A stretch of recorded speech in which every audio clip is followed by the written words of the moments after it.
Hey y'all, it's Riley here again with my wife Mariah behind the camera. Today we are at the Bear Lake Trailhead where we are going to be doing part 2 of our series of documenting the about 350 plus miles of hiking trails here in Rocky Mountain National Park. Today we're going to do what I think most people would consider the most popular trail here in Rocky Mountain National Park. My wife and I have done this one many times before. We are going to be hiking the 3-lake loop, 4-lake loop of Bear Lake, Nymph Lake, Dream Lake, and Emerald Lake.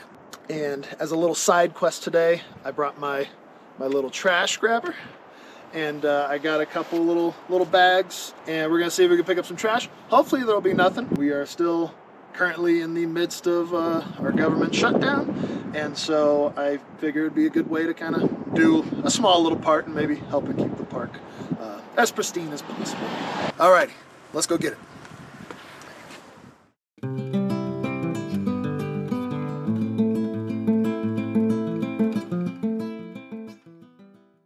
So we decided to park kind of at the back of the trailhead, just to give you an idea of how big this parking lot is, how crowded it can be. We're on a random Tuesday in November in the off season. It is a gorgeous day, which explains why there's still a lot of people here. And it's Veterans Day. And it's Veterans Day. Shout out to all our veterans out there. You know, I've heard Bear Lake referred to as the Eiffel Tower of Rocky Mountain National Park, in that, you know, while there may be equally, if not more beautiful destinations and things to see here in the park, you got to see the Eiffel Tower. You got to see Bear Lake. It's only about 250 feet from the actual trailhead that we're getting up to. Anyone can kind of experience Bear Lake. It's very accessible as well. I've seen wheelchairs going around Bear Lake, which is something I find very fantastic. So today we're pretty much going to be hiking up through this glacier carved valley that we're looking up at. Sitting up at the top of this glacier carved valley, we have the Tyndall Glacier, which just kind of looks like a permanent snowfield. Our glaciers here in Rocky don't look like what you'd imagine up in Alaska with, you know, ice calving off into the ocean. But still, nonetheless, is a glacier up there. As you can see up here as well, you're starting to see the little ranger station off to the left. And we also got a shuttle bus stop. So yeah, in the summertime, this trailhead is just throngs of people, which I can't say I don't blame them. It's a very beautiful area. And off to our right, it's a neat little building that I don't think too many people know much about. This was constructed in 1940 by the Civilian Conservation Corps, the CCC as some of you may know it as. It was built in the park's kind of architectural style of being a rustic building, a rustic style. At one point in its future, it would be turned into a generator house. Nowadays, this is, to my understanding, after chatting with a few rangers in years past, just a building that's used as a storage facility for rangers here.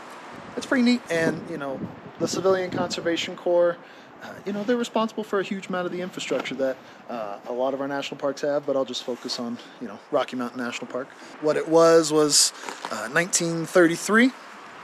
You had a lot of young unemployed men and people wanted to work, and there literally just was no work to be had. And, you know, you had to be about 18 to 25 years old. You had to be single. And these young men, you know, would go kind of hang out in these military-style camps where, you know, you'd have a medic tent and a food tent and a sleeping tent and, you know, provided with any adequate materials that they'd need to survive. Toiletry kit. Here's some blankets, some jackets. They were paid $1 a day, $25 out of the month. They would have to send home to their families to support their families. You know, a lot of these young men, very green when they entered the CCC. They didn't have any skills. They learned trail making, building buildings, as you see behind me. They would fight wildfires. They'd plant trees. And again, just responsible for a huge amount of the infrastructure that this park has. And it, you know, if it weren't for the CCC, there probably wouldn't be this 350 miles of hiking trails for us to enjoy. Shout out to the old CCC. First piece of trash. Hopefully not much more, but.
Oh, it was a pretty spot.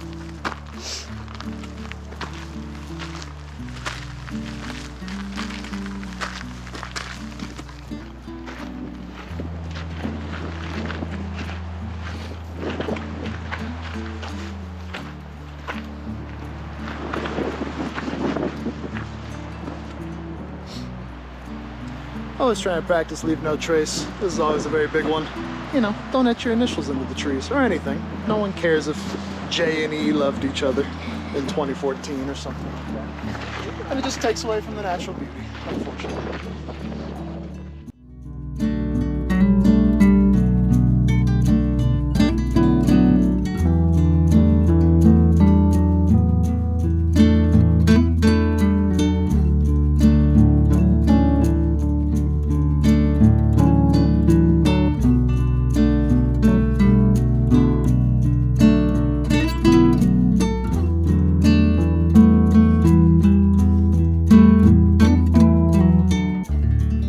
There's a very lovely spot here on Bear Lake. You have the very prominent looking Hallett Peak sitting above you. Very popular rock climbing destination. One thing I always find pretty neat about Bear Lake is it's only one of two bodies of water, to my understanding, that you are not allowed to put your body into here in Rocky Mountain National Park. Bear Lake and the other body of water is something we'll have to see later on in this series, but it's called the Grand Ditch, and it's just this neat water diversion project that takes place on the west side of the park. But anyway, Bear Lake, I think, you know, because it is the most popular area of the park, they want to try and keep it as pristine as possible, and so there's no diving into the water, no fishing in Bear Lake. When it does freeze over here in probably another month or so, you can go walk out into the ice, but throughout the summer, this is one body of water that you're not getting into.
This has got to be one of the best views here in the park. You got the iconic Bear Lake. You got our only 14er in the park, Long's Peak, that we pointed out a lot in our first video. This spot's always somewhat special to me. Took some people here on a tour a couple years back, and right here on this rock, I got to experience their engagement, a nice proposal, and I got to record it and capture it for them. And so anytime I walk by here, I think of that nice moment.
Stellar's Jay up here on this little bridge. They're always a good year-round resident.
So right now we're kind of wrapping up the 0.7 mile loop around the lovely Bear Lake. But something I like to point out, there's a few neat relics of the past that you can still spot from when this was a camp. One of them being up in this tree. I don't know if it's showing up on camera, but there's a little glass insulator. It's a glass insulator up in this tree that would have been used to help with running the wiring from these cabinets. We had that glass insulator, and I believe this as well. We're right at the beginning of the trailhead. Up in here. There you have another little insulator, I think made out of porcelain. Just some cool relics of the past around here. We just finished the 0.7 mile hike around Bear Lake and are going to be continuing up to Emerald Lake. All trails, I'm sure you are aware, isn't always super accurate. It says 3.3 miles up to Emerald Lake and back, and the sign here says it's 1.8 miles to Emerald Lake, which would make it 3.6 miles round trip, so a little over 3 miles. Never know.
Unfortunately, a lot of the birds and chipmunks and squirrels get used to people feeding them while they're sitting around these lakes, so I have to imagine the Stellar's jay's waiting for a little handout, but you're not going to get it, pal.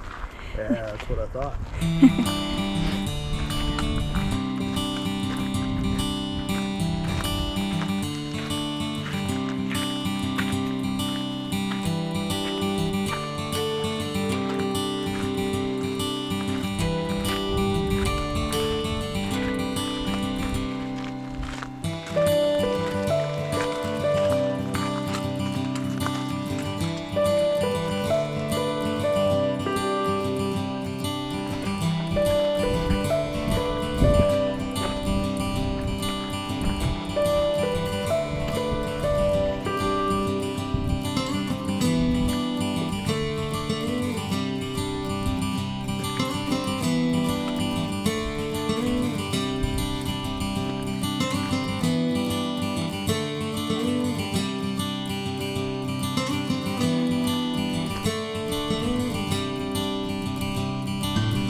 Whenever you decide to do this hike, or if you have done this hike, I'm sure you're familiar with this little overlook as you get above Nymph Lake. View really opens up and you have great shots. Long's Peak right up there. You got Pagoda Mountain, you got Thatch Top, you got Nymph Lake that we just walked all around. And then you're starting to look towards Estes Park in that direction.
So we just got to Dream Lake. It's about a mile up from the Bear Lake Trailhead. Really quite doable. You know, Nymph Lake was about the halfway mark. And as much as I like Nymph, Dream Lake's kind of, I think, the star of the show of this whole hike. And Dream's very meaningful to both me and Mariah. This is where we got engaged, out on the lake. What would that have been? 6 years ago now? So always holds a special place in our hearts.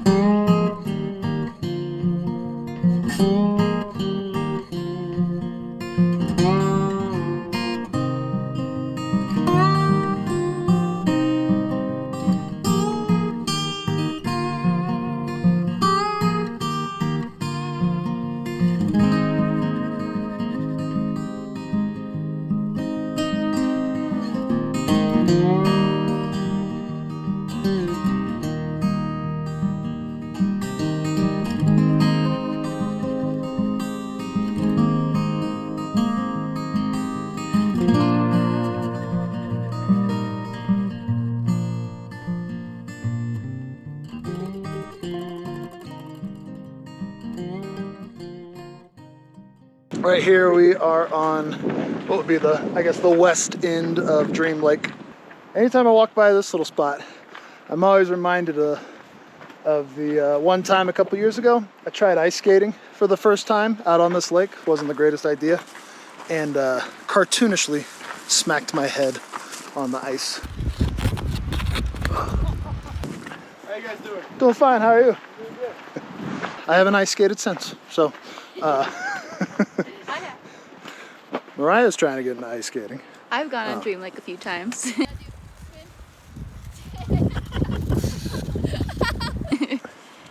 But I think my times as an ice skater have passed me by.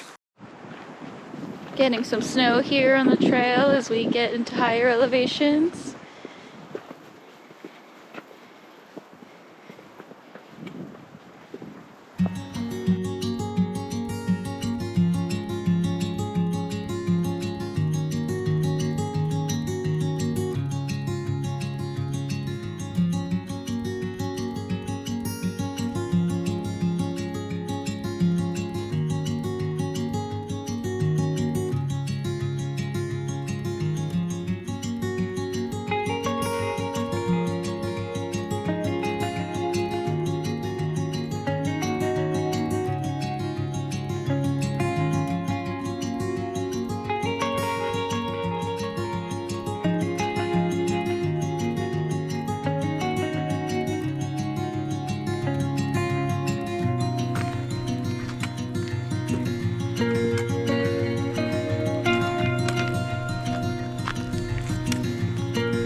No trash is safe around Riley Higgins.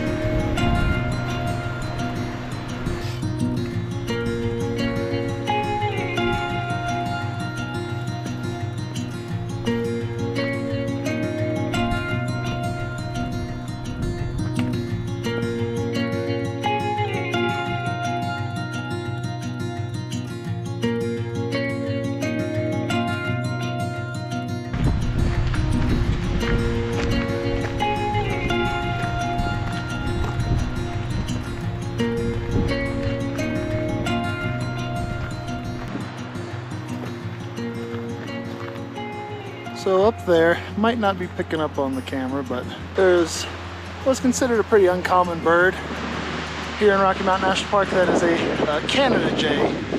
It used to be called a gray jay, but now it is referred to as the Canada jay. Pretty.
heading back down from Emerald Lake now. We kept it pretty brief there. It was pretty dang frigid. It was chilly. The wind was howling. Good reason to always bring layers. Well, I got a nice long sleeve and this jacket on. I could definitely use with another layer. Yeah, hiking in the off season, as you start getting up to these higher elevations of the park. We didn't bring any of our micro spikes today, but definitely something worth considering, especially when you're more so in the depth of the winter time. Another thing to note, it's already getting rather dark, even though it's only about 2 p.m. You got these big gigantic mountains and they will block the sun very, very quickly. So another thing to always keep in mind and consider when you're hiking here in the park. You might not have as much daylight as you anticipate.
Little orange peel here. I know they are biodegradable, but it's still trash. It's still something I don't want to look at.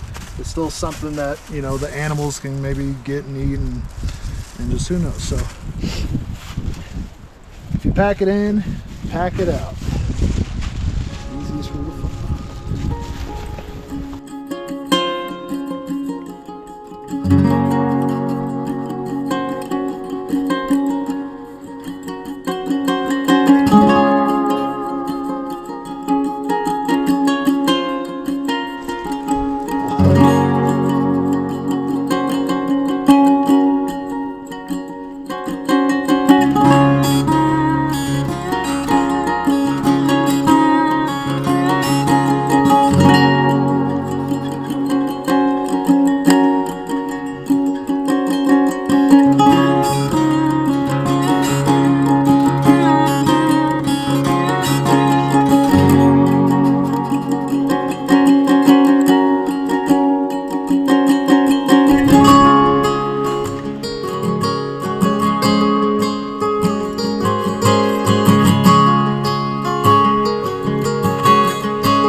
starting to wrap up this 3.8-mile hike up to Emerald Lake.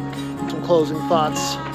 You know, today has not been that crowded, which I'm very thankful for. One of the nice benefits of visiting this national park in its off-season.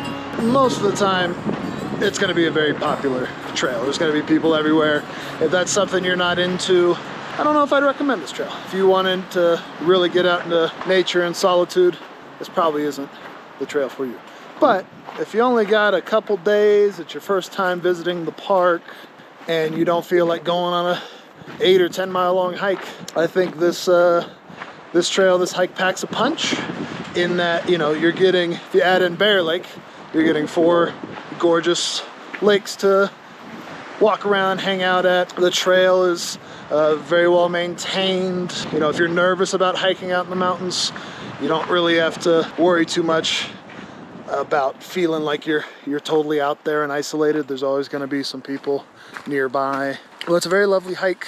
Again, I'm not in the greatest shape, and I feel pretty at ease. Little chipmunk just passed us by.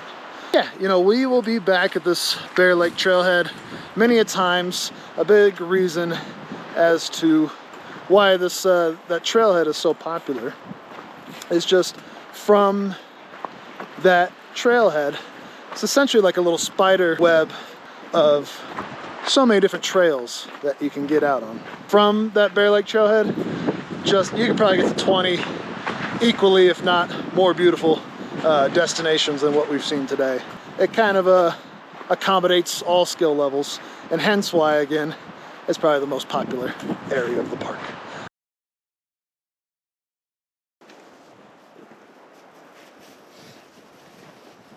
All right, y'all, we're wrapping up the hike up to Emerald Lake. We're gonna go into town, grab some food.